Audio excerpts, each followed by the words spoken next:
All right, so next up, Mr. Dickerson, we're going to just scroll through our Facebook page. There are a number of subjects that we talk about. And again, our hashtag is football is life.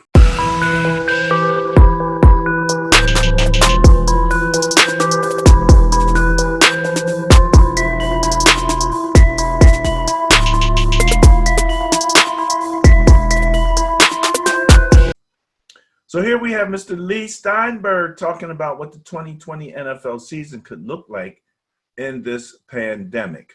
And as I went through this article, I remember last week when we talked about returning the economy to normal, I used the fact that one of the NBA owners talked about bringing people back, testing them, and maybe putting them in some level of isolation.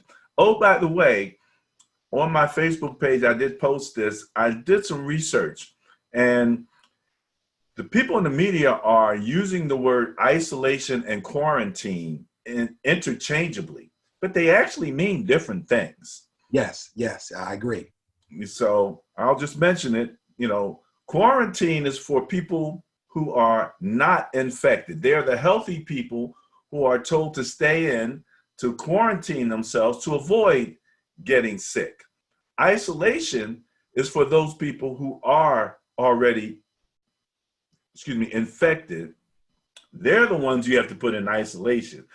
So people talk about quarantine and isolation, they just throw the words back and forth, but they do actually mean something very specific. And the one thing that I noticed here that happened in both cases is that both of these gentlemen, Mr. Lee Steinberg, who is a writer, he said here that the players already live in quarantine type settings for the first few weeks of camp. They could report to camp and be tested to see if they have or previously had the virus. If they're healthy, then they could have their temperatures checked daily, as well as the overall players and staff. Anyone who's tests positive becomes sick, it says here quarantine, but they could be isolated, which to me actually represents the model that I believe that should be used in corporate America, that we need to, and just set up programs to test the employees so we can get them back in and knowing who's sick and who's not sick. But in addition to that part of it, then you have the whole scenario where now, are there going to be crowds? Crowd noise is, feeding off of the crowd and all of that. Can you imagine going in Seattle Stadium and the 12th man ain't there? Be like, is everybody here? Hold up. No, Yeah. you almost have it right. Is anybody here? Here. Yeah, right, exactly. That's what it'll be. It'll be very strange, man. I swear, I hope it doesn't come to that. I really don't. I think the crowd is a really big part of the game itself, and is a lot of the joy in watching the game, even if I'm watching the game at home, to feel the ups and downs while you watch the momentum swings on the field. The ups and downs of the crowd has a lot to do with it too, as far as enjoying the game for entertainment. So I hope it doesn't come to that. But by the same token, if that has to be done in order to get the games played, I don't think it's a big deal in baseball or basketball, to tell you the truth. But football, I don't know. That's going to be tough. The virtual world, the Madden world, all of that stuff is programmed in. And I just wondered how much of that technology could be used to respond to plays, because it's built into the game. Are you talking about robot fans? Well, no, I don't know if it'd be robot fans, but fans. That nowadays, and they talked about this in when Dr. Neil deGrasse did the visit to the new stadium for the Chargers. They talked about the use of chips and all of that stuff that they putting in the helmets, and they're putting because they can measure all types of stuff now. And, if you can virtualize what's going on the field, you could then have your algorithms respond appropriately. So they could actually pump in appropriate crowd noise using the game concepts, the game technology. It's a thought. It's a thought. But It's a thought. Yeah. I mean, you don't have much of that like in your flag leagues. We played football without a crowd. We didn't care about that. I tell you what though, I've played and coached in games where there weren't hardly any fans at all. In fact, I coached in a championship game where there were no fans at all, save 3 wives from players on our teams. That's it. 3 women. That was the entire crowd. And luckily they were cheering for us. It was a torrential downpour, and not a fan, not a relative, not even a player in the league on a team that didn't make it to the championship came to watch that game. It's a torrential downpour. And we won, by the way, but that's beside the point. The thing is, I've played big games and regular games in front of basically nobody, and I've also coached in games where there were a lot of fans. I mean, we're talking about in a neighborhood at a playground, at a recreation center, and it was different. It was different. When I'm coaching, I try to tune out what's happening on the sideline, but you can feel the closeness of people around you that are just watching the game. It does raise the intensity. Okay.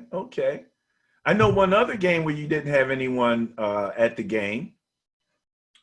That was the game where you got me to come play with you because I was the only stupid one on the side.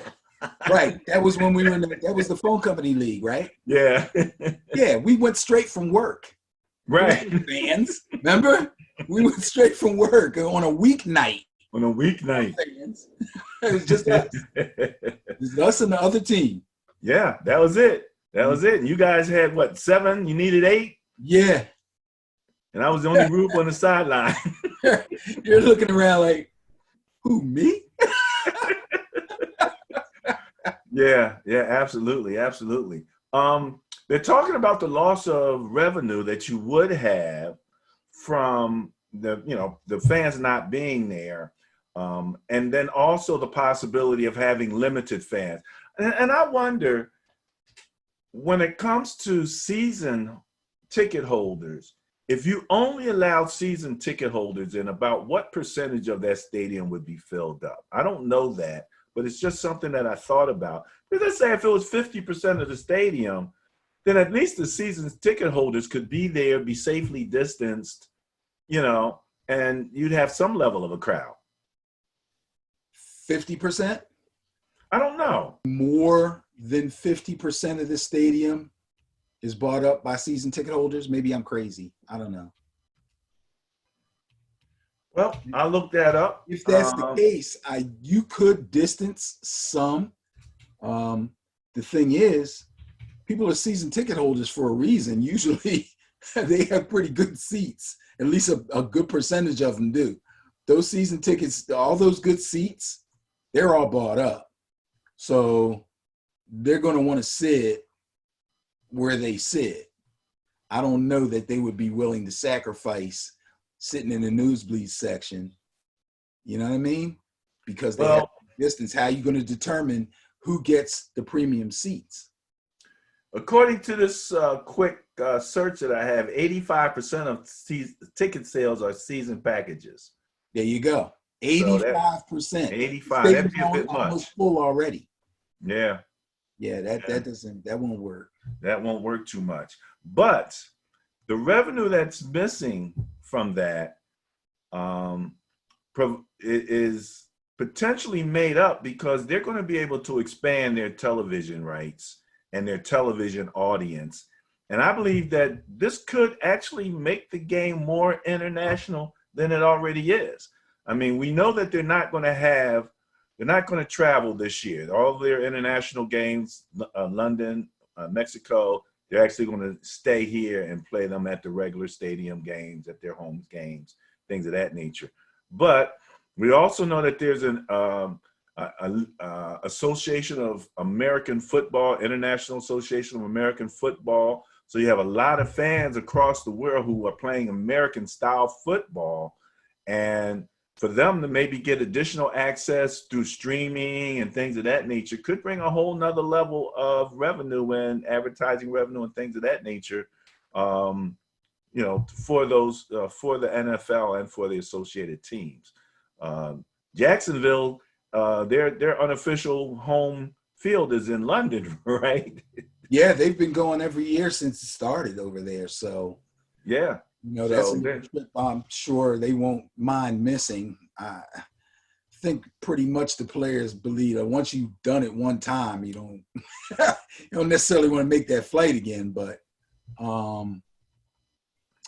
this is going to give the television networks a chance to get a little bit more creative too. I mean, if it comes to that, if they're actually going to have regular season games and not have anybody in the stands, then I would think that they might be able to do some little tricks and tweaks to the television broadcasts to make them more interesting. But yeah, I was about to say watchership. Did I just make that up? But the number of people the number of people watching is going to skyrocket because they now all those 80,000 and 60,000 seat stadiums, those people are home watching the games. So viewership, that's the word I wanted. I was going to help you, but I'm like, no, I like the way you screwed it up. So watchership sounded better.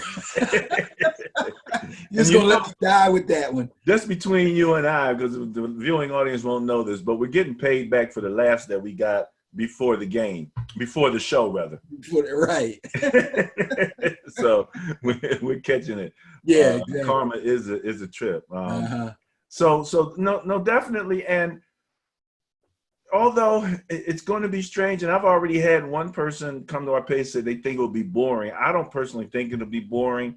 I think once they get into the game, it's like anything. Once you get hit that first time, you're focused on the game. A lot of guys say they don't even hear the crowd. You and I played in front of crowds, and once your head's in the game, the crowds are like, you don't really. Some guys will feed off of them after a big play, and they want to run and jump into the stand and all of that kind of stuff. I guess you can still run and jump into the stand.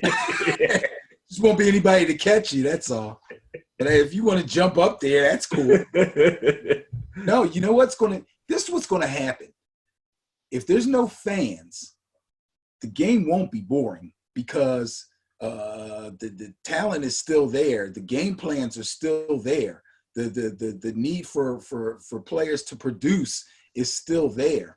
What they get from the crowd as far as enthusiasm and excitement, they'll have to produce that themselves on their sidelines. You may have more players being more vocal on the sideline than you do now. The sideline might even have to change because you're not going to. Well, one of the things that they keep mentioning is testing. So, again, as I said in the previous week, if you can get the test, then you know who is clear, who's clean, who's not infected. Those people can pal around all they want. They can jump on top of each other and roll around. Doesn't make any difference because nobody's infected. It's the reason we're quarantined is because you just don't know. You just don't know who's infected. So that's why you have to quarantine. But with the lack of that, of that ignorance, you now know. And so you can pal around with your friends. It's, you've been tested, you've been checked out before you came in. And for the most part, you should be close to 100% clean. So but the sideline might not be much different. Who are these friends you're talking about? What friends?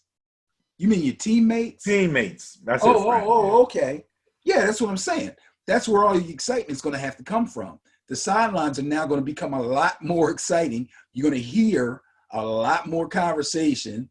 You're going to have guys that normally would just sit on the bench and talk to each other now yelling stuff out onto the field. You know what I mean? That's where that's going to come from. I think maybe they'll bring the practice squads in and let them sit up in the stands and cheer or something like that. I doubt it. Pretty much what they're saying is essential personnel. So yeah, but if everybody's tested, then you don't have to. You know, you're not in an essential personnel situation. Well, first of all, that's probably already going to be gone by the wayside by that time. Once they start opening up, you know, you only have essential personnel in a quarantine situation. But you know, but once they start opening up, you can bring more people in if they've already been tested, and you know, you just want to fill in the stadium a little bit. Yeah, but I'm just speaking under the assumption that they decide that they're going to start playing games, but they're not going to have any fans. Right. In other words, things aren't completely opened up, but they want to get these games going. So okay, you got a point there. You got a point there. So essential personnel could include the practice squad, but you're not going to sit them up in the stands and have them give them pom-poms. They're going to be on the sideline going through the motions of being like a healthy scratch that day or whatever. They're going to have a headpiece on. They're going to be listening to plays. They're going to be making suggestions. They're going to be patting guys on the back, that kind of thing. Just like one of our flag games would be at the recreation center. So you still have a level of crowd excitement, at least from your peeps on the sideline. You know what I mean? That's pretty good. It's just not deafening. The sound won't be deafening. That sound that we're used to hearing when we watch a game on TV or when we're sitting amongst thousands and thousands of people, that won't be there. But the intensity of the game, I think, will be just fine. All right. All right.